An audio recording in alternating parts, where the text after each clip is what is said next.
Let's bring on the floor show. Joining me now, live from the New York Stock Exchange, trader John Corpina and J.P. Morgan Asset Management Chief Market Strategist for the Americas, Gabriela Santos. John, first, tell me what was notable that you saw on the floor, both during the news conference and now that you see, because the Dow is still down about 306, S&P down 28. Yeah, Liz, the announcement was the announcement. We got exactly what we thought we were going to get, but clearly waiting for the Q&A session to come out.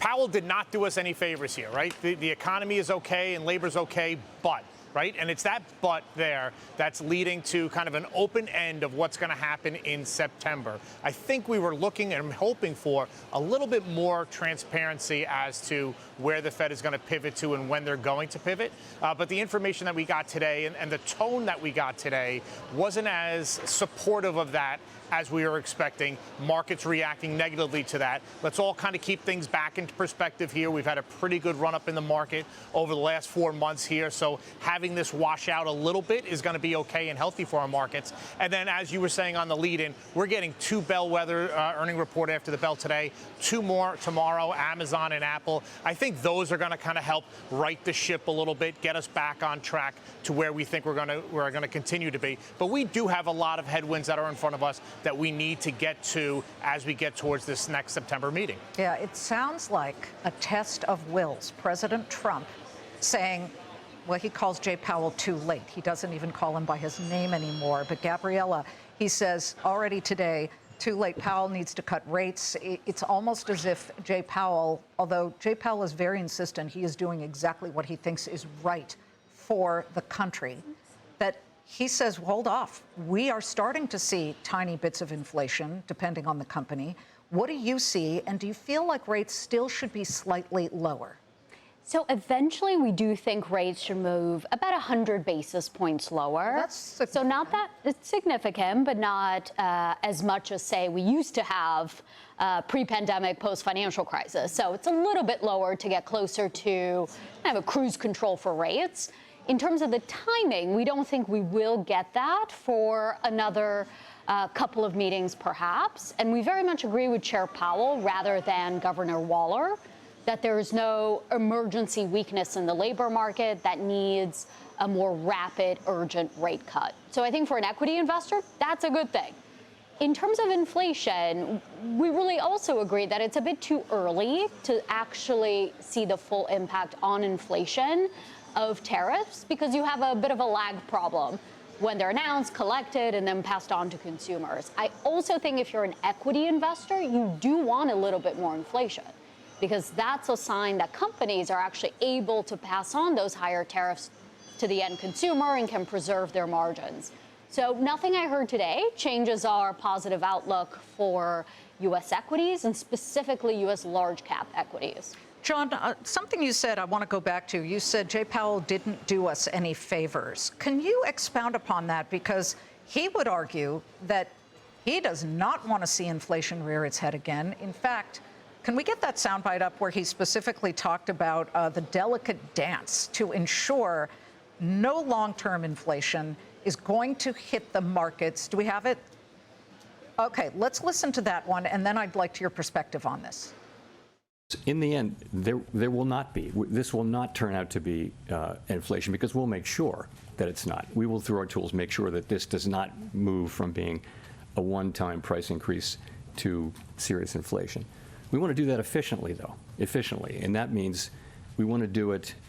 If you move too soon, you wind up maybe not getting inflation all the way fixed, and you have to come back. That's inefficient. If you move too late, you might do unnecessary damage to the labor market. So there won't be, in the end, a big inflationary problem.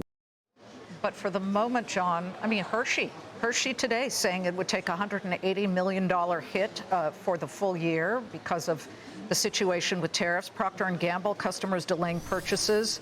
They are hunting for discounts. Adidas, Steve Madden. These are companies that are still pulling guidance. It's not as many as before, but why do you think Powell is not doing us a favor by waiting to see if this picture gets worse versus better? well, how long are we going to wait, right? We've been in this tariff negotiation game for some time now. We see how this process is playing out. Yes, we've made some deals with some countries, not the ones that are really going to have a major impact on our economy and how it's going to play out for Main Street investors and Main Street consumers. So this in my opinion, is going to get kicked down the road. We're not going to see a major deal for quite some time now. So that being said, the Fed is going to have to make a move at some point. It's this wait and see game, chicken and egg. When are they going to make their move? When are they going to blink? When is Trump going to make that big deal that he says that he's bringing to the table? At some point, we're going to need some catalyst, something to move here. I think the Fed could have expressed it in a way where they are going to be patient, be data dependent.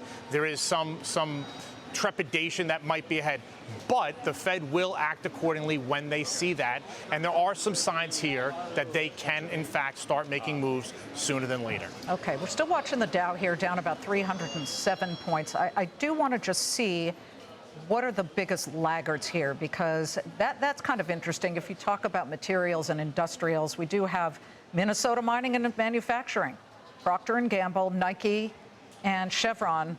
Yeah, those are the ones that are not looking pretty good here. American Express, worst performers here. Everyone's down either anywhere from 1% to 3%. Gabriela, President Donald Trump, and I don't want this to get lost, he today, just before the Federal Reserve announcement, slapped an executive order that would implement an additional 40% tariff on Brazil. That brings the total amount of tariffs to 50%. Last year, Brazil imported about $42 billion worth of goods to the U.S. The total of goods exchanged between both countries pushes about $95 billion. Do you worry about anything like that? So I think from the market's perspective, always looking ahead and generally understanding that tariffs are going to be much higher than where we started the year, but we generally understand the range between 15 and 20%. We were just crunching the numbers with today's announcements. Brazil, copper, tariff rates are at 16% right now. So 8 times what they were in January of this year. That said, I do think markets have done what they should and already priced that in.